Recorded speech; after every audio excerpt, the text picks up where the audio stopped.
Hello dear future officer, स्वागत है आप सभी का ओनली एस के टारगेट प्रीलिम 2021 में।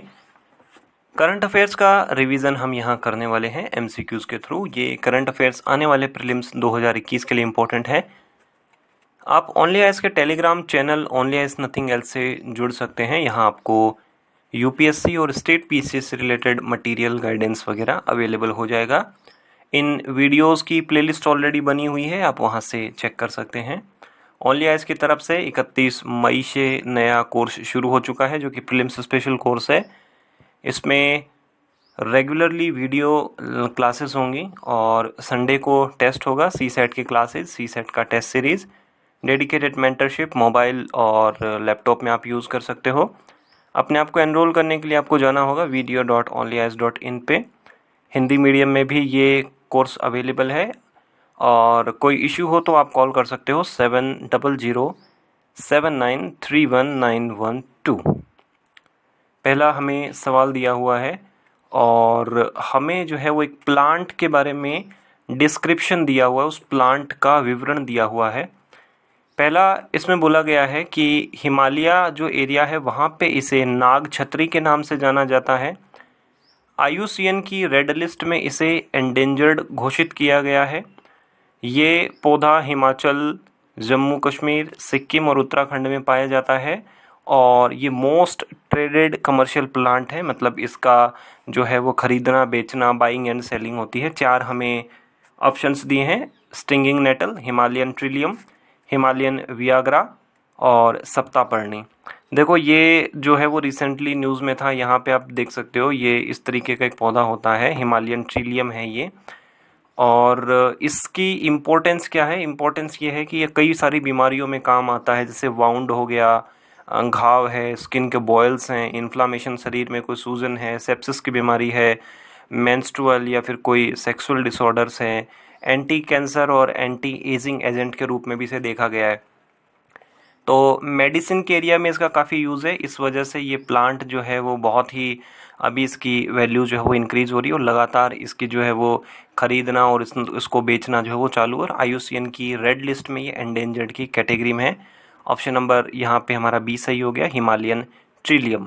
ठीक है, नेक्स्ट हम क्वेश्चन देखते हैं। यहाँ आप हिंदी में देख पाएंगे इसे। और ये नाग छतरी के नाम से हम इसे जानते हैं। हमें भारत के अंदर ही हिमाचल प्रदेश, जम्मू एंड कश्मीर, सिक्किम और उत्तराखंड में देखने को मिलता है। बाकी अलग अलग देशों में देखने को मिल जाता है, इंडिया, भूटान, नेपाल, चाइना, अफगानिस्तान, पाकिस्तान, इस तरीके से ये देखने में लगता है। क्वेश्चन नंबर 2 हमें दिया हुआ है साफ्टा के बारे में, South Asian Free Trade Area Agreement के बारे में दिया हुआ। 2 हमें स्टेटमेंट दिए हैं। पहला इसमें बोला है कि जो सार्क के मेंबर हैं, सार्क जो मेंबर कंट्रीज़ हैं, दक्षिण एशियाई क्षेत्रीय सहयोग संगठन, उन मेंबर्स के बीच में ये फ्री ट्रेड एग्रीमेंट है या अरेंजमेंट है। दूसरा इसमें बोला है कि ये एग्रीमेंट या अरेंजमेंट जो है वो 2020 में फोर्स में आया है, लागू हुआ है। देखो 2020 में ऐसी कोई बड़ी घटना हुई नहीं है, क्योंकि पूरा दुनिया ही जो है वो कोरोना से जूझ रही थी। तो ऐसा कोई कि बहुत बड़ा कोई एग्रीमेंट हो गया तो ये तो कैंसिल आउट हो जाता है। बाकी साफ्टा के बारे में तो बहुत बेसिक सा है कि भाई इसके नाम में ही आप देखो साउथ एशियन के नाम से दिया हुआ है साफ्टा में। तो ये सार्क की जो मेंबर कंट्रीज़ हैं उनके बीच में फ्री ट्रेड एग्रीमेंट है। पहला स्टेटमेंट यहाँ पे हमारा करेक्ट है और ऑप्शन नंबर ए हमारा यहाँ पे सही हो जाता है, यानी कि 1 ओनली। पहला बिल्कुल सही है, सार्क मेंबर कंट्रीज़ के बीच में है और 2006 के अंदर ये लागू हुआ था। अफ़गानिस्तान, बांग्लादेश, भूटान, इनके बीच में ये मेंबरशिप है। और ये आप ट्रिक के थ्रू याद रख सकते हो, पेन MBBS। ठीक है, यहाँ पे बाकी पाकिस्तान, अफ़गानिस्तान, इंडिया, नेपाल, मालदीव्स और बांग्लादेश, भूटान और ये अपना क्या हो गया, श्रीलंका हो गया। तो इस तरीके से आप इसे याद रख पाओगे। हिंदी में आप इसे यहाँ पे देख सकते हैं। क्वेश्चन नंबर 3 दिया हुआ है कि अंडमान और निकोबार जो आइलैंड्स हैं वहाँ पे कौन कौन सी जनजातियाँ या इंडिजीनस पीपल्स वहाँ पे हैं, यानी कि जो मूल निवासी हैं। जरावा, सोम्पेन और सेंटिनलीज। तो बहुत बेसिक सा क्वेश्चन है, बहुत ही आसान क्वेश्चन। ऑप्शन नंबर डी सही हो जाएगा, तीनों के तीनों हैं। अगर हम बात करें अंडमान जो निकोबार आइलैंड है, वहाँ पे हमें कई तरीके के इंडिजीनियस या वहाँ के जो मूल निवासी हैं वो हमें देखने को मिलते हैं। ग्रेट अंडमानीज, जारावा, ओंग, सोम्पेन, निकोबारीज और सेंटिनेलीज। ठीक है। बाकी देखिए, अगर हम पूरे भारत के अंदर देखें तो ट्राइबल्स हमें लगभग सभी स्टेट के अंदर देखने को मिल जाते हैं, चाहे मध्य प्रदेश हो, छत्तीसगढ़ हो। तो वहाँ के जो ट्राइबल है, वहाँ के जो आदिवासी हैं, उनका बाहरी दुनिया आउटसाइडर से बहुत ज़्यादा कनेक्शन है। लेकिन अंडमान निकोबार के जो ट्राइबल्स हैं, उनका आउटसाइडर की दुनिया से कोई बहुत ज़्यादा कोई कनेक्शन नहीं है। सेंटिनेलीज़ की अगर हम बात करें तो सेंटिनेलीज़ तो ऐसे हैं कि ये तो बाहर वाले किसी आदमी से मिलते ही नहीं हैं। और अभी रिसेंटली एक जॉन चाउ नाम का एक अमेरिकन व्यक्ति था, तो वो उस एरिया में चला गया, सेंटिनेलीज़ वाले एरिया में चला गया और उनकी वहाँ पे डेथ हो गई। बाद में मीडिया रिपोर्ट्स में आया कि वो वहाँ पे जाके कन्वर्जन कराना चाहते थे क्रिश्चियनिटी की ओर, ये सारी चीज़ें। तो सेंटिनेलीज़ जो हैं वो काफ़ी शर्मीले हैं, बहुत शाई हैं और डेंजरस भी हैं। ठीक है। यहाँ पे आप इसे हिंदी में देख पाएंगे। क्वेश्चन नंबर 4 दिया हुआ है कि कौन सा स्टेटमेंट करेक्ट है, और इसमें प्रेसिडेंट्स रूल के बारे में बात की गई है। देखो, करंट अफेयर्स के हिसाब से इम्पोर्टेंट इसलिए है कि बंगाल में चुनाव हुआ और बंगाल में लगातार पॉलिटिकल वायलेंस हो रही, तो बहुत सारी पॉलिटिकल वहाँ पे अपोजिशन पार्टीज़ हैं। लाइक अगर हम बात करें तो सीपीआई की जो कम्युनिस्ट पार्टी ऑफ इंडिया है, वहाँ उनका भी बोलना था कि बंगाल में बहुत ज़्यादा जो है वो पॉलिटिकल वायलेंस है, वहाँ पे प्रेसिडेंट का रूल यानी कि राष्ट्रपति शासन जो है वहाँ लागू किया जाए। पहला हमें स्टेटमेंट दिया है कि प्रेसिडेंट जो रूल है उसको इम्पोज करने की पावर एक्सक्लूसिवली है एग्जीक्यूटिव के हाथों में। ये क्वेश्चन डील करने के लिए आपको पता होना चाहिए कि एग्जीक्यूटिव क्या चीज़ होती है। एग्जीक्यूटिव यानी कि कार्यपालिका। एग्जीक्यूटिव में कौन कौन आते हैं? राष्ट्रपति हो गया, काउंसिल ऑफ मिनिस्टर हो गया, और वाइस प्रेसिडेंट हो गए, अटॉर्नी जनरल हो गए। तो मेन अगर बात करें तो एग्जीक्यूटिव यानी कि कार्यपालिका में राष्ट्रपति हो गए और उनकी मंत्रिमंडल की परिषद हो गई।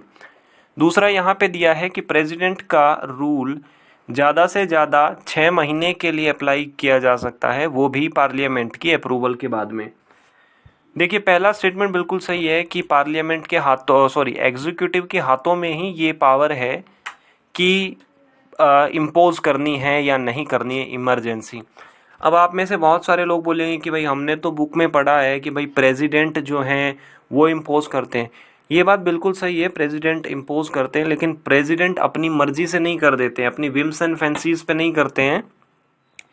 प्रेसिडेंट को जब काउंसिल ऑफ मिनिस्टर ये उन्हें रिटन में देती है कि भाई अब हमें लगता है कि आपको महामहिम राष्ट्रपति जी आपको ये इम्पोज कर देनी चाहिए, तो एक तरीके से हम बोल सकते हैं कि ये पावर जो है वो एग्जीक्यूटिव के हाथों में ही है। जो काउंसिल ऑफ मिनिस्टर है वो प्रेसिडेंट को रिकमेंड करेगी और प्रेसिडेंट फिर आगे वहाँ पे क्या करेंगे, इसको अप्लाई कर देंगे।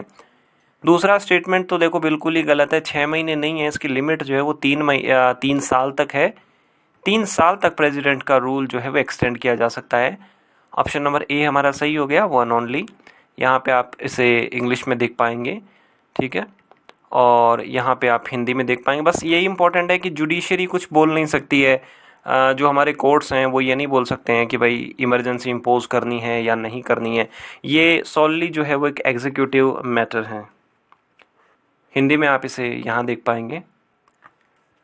क्वेश्चन नंबर 5 में दिया हुआ है द ब्लैक सॉफ्ट टर्टल के बारे में दिया हुआ है। द हिंदू ने इस पर ब्लैक सॉफ्ट टर्टल के ऊपर न्यूज़ कवर भी की थी।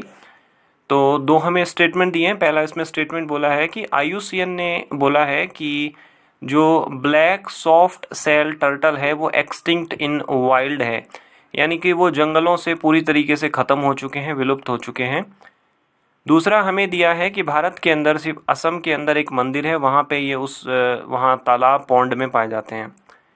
ब्लैक सॉफ्ट टर्टल के बारे में दोनों ही चीज़ें सही है। पहला तो एक्सटिंक्ट इन वाइल्ड है और भारत के अंदर सिर्फ ये असम के अंदर ही जो पाए जाते हैं। वहाँ पे माधव टेम्पल जो है वहाँ पे कोशिश की जा रही है कि इनको हम जो है वो किसी ना किसी तरीके से इन्हें बचा लें। हिंदी में आप यहाँ देख पाएंगे। वैसे ये बांग्लादेश में भी हमें पाया जाता है और ये ब्लैक सॉफ्ट जो सेल टर्टल है वो कुछ इस तरीके का है कि काले ये कलर का है और ऊपर से इसका जो ये ऊपर वाला हिस्सा है, ये जो इसकी कवच के तरीके से हम बोल सकते हैं, ये सॉफ्ट है। आप इन वीडियोस की अगर डाउनलोड करना चाहते हैं इन्हें PDF फॉर्मेट में या PPT फॉर्मेट में, तो आप डिस्क्रिप्शन में जाएंगे, वहाँ पे आपको डाउनलोड का ऑप्शन मिल जाएगा, वहाँ से आप कर सकते हैं। अदरवाइज़ आप टेलीग्राम पे सर्च कर सकते हैं PDF 48, वहाँ से भी आपको मिल जाएगा। और यहाँ पे आज हमारे ये क्वेश्चन जो हैं वो सही हैं, देखिए कौन कौन से सही हैं ये, ठीक है। आज आपको बताना है कि ये जो लेदर बैक टर्टल्स होते हैं ये कहाँ कहाँ पाए जाते हैं भारत के अंदर। रिसेंटली लेदर बैक टर्टल जो है वो बहुत ज़्यादा न्यूज़ में थे, द हिंदू ने इसके ऊपर बहुत ज़्यादा एक्सटेंसिवली इसको कवर किया है। और आज आपकी परफॉर्मेंस कैसी रही आप ज़रूर बताइएगा, और इन वीडियोस को आप बाकी अन्य साथियों के साथ भी शेयर करिए, और ताकि जिससे क्या होगा कि हमें भी एनकरेजमेंट मिलेगा। तो ओनली से जुड़े रहने के लिए आप सभी लोगों का बहुत बहुत धन्यवाद। आपका दिन मंगलमय हो। हेलो डियर फ्यूचर ऑफिसर्स, स्वागत